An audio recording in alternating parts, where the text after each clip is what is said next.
le FODIP, c'est une nouvelle structure qui est là pour contribuer et être complémentaire à l'ensemble des batteries et des dispositions juridiques et institutionnelles.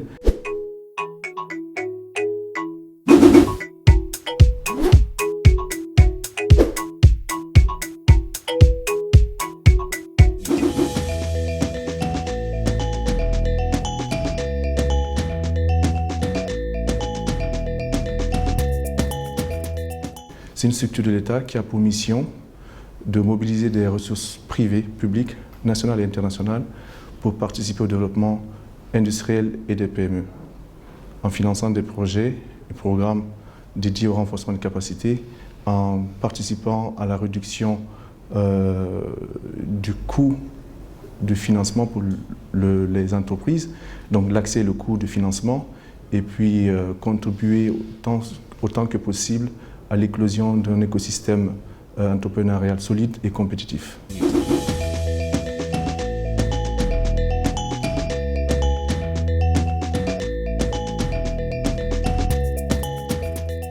Le fonds d'appui aux entreprises et aux GIE, c'est un fonds d'urgence pour apporter un soutien financier aux entreprises, aux GIE, mais également au secteur financier de la République de Guinée.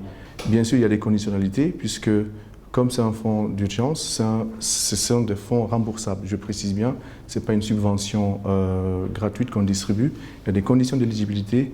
Il faut notamment que l'entreprise soit formalisée.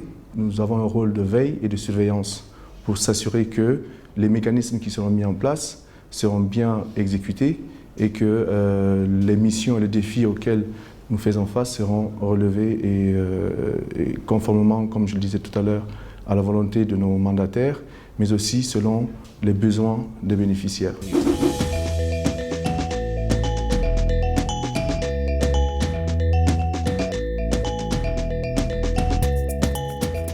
L'État subventionné, puisque le taux d'intérêt est à 5%, c'est d'apporter un souffle d'oxygène aux entreprises. Le mécanisme est très simple. On a même mis en place une plateforme à partir de laquelle les requérants peuvent postuler par eux-mêmes ou alors passer par les institutions financières ou les institutions de microfinance pour déposer leur candidature et les dossiers doivent être traités. Puisque l'État, on n'est pas dans un État-providence, on est dans un État régulateur. Donc l'idée, c'est d'apporter un plus selon les secteurs les plus affectés, notamment les secteurs en lien avec le transport maritime aérien, l'agriculture, l'élevage, la pêche, la restauration et l'hôtellerie également, le tourisme, parce que c'est des secteurs qui ont été affectés. Donc l'idée, encore une fois, ce n'est pas de donner de l'argent, il faudrait qu'il y ait une contrepartie. C'est pourquoi on s'assure que les entreprises soient bien formalisées, parce que c'est une occasion aussi d'élargir l'assiette fiscale de l'État. Si une entreprise est formalisée, elle bénéficie d'un accompagnement. C'est des mesures incitatives. J'estime et nous pensons que l'État a pleinement joué son rôle et qu'au-delà du plan de riposte sanitaire, il y a aussi ce plan de riposte économique qui est là pour relancer l'économie et surtout aider les entreprises à renforcer leur résilience en cas de future pandémie ou faciliter aussi l'intégration des entreprises guinéennes au sein de la zone économique de libre-échange africaine qui pointe à l'horizon.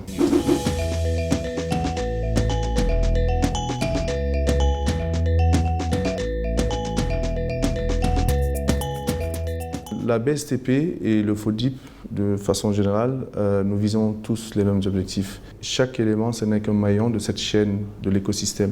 Le but, c'est de renforcer les capacités des entreprises guinéennes, les accompagner à devenir compétitives. Nous envisageons de mettre en place un fonds de garantie auquel nous sommes partie prenante, qui va être aussi bientôt opérationnel, un fonds dédié au renforcement de capacités, pour effectivement faciliter, formaliser nos entrepreneurs et nos entreprises. Et c'est à ce niveau-là que nous pensons que les actions de la BSTP et le FODIP peuvent converger parce que qui dit contenu local parle de sa trilogie, que ce soit en termes d'emploi, co-traitance ou sous-traitance. Mais encore faut-il que nos entrepreneurs ou nos entreprises soient solides et que nos entreprises répondent aux standards internationaux. Donc les deux autres fonds qui sont envisagés, c'est bien entendu un fonds d'investissement, comme le fonds d'appui aux entreprises, mais également un fonds d'assurance pour mutualiser les risques, notamment en lien avec des futures pandémies. Parce que l'idée, encore une fois, c'est de participer à la transformation écologique, économique et sociale de notre pays en faisant en sorte que l'économie guinéenne, qui est tributaire des mines, l'économie guinéenne ne repose pas uniquement sur les mines et les dérivés. C'est de faire en sorte qu'il y ait une transition donc, économique orientée vers d'autres chaînes de valeur. Et ça, pour y arriver, il faudrait bien que nous soyons bien outillés. Sinon, c'est d'autres qui feront à notre place et nous risquons d'être des éternels consommateurs pour les autres pays.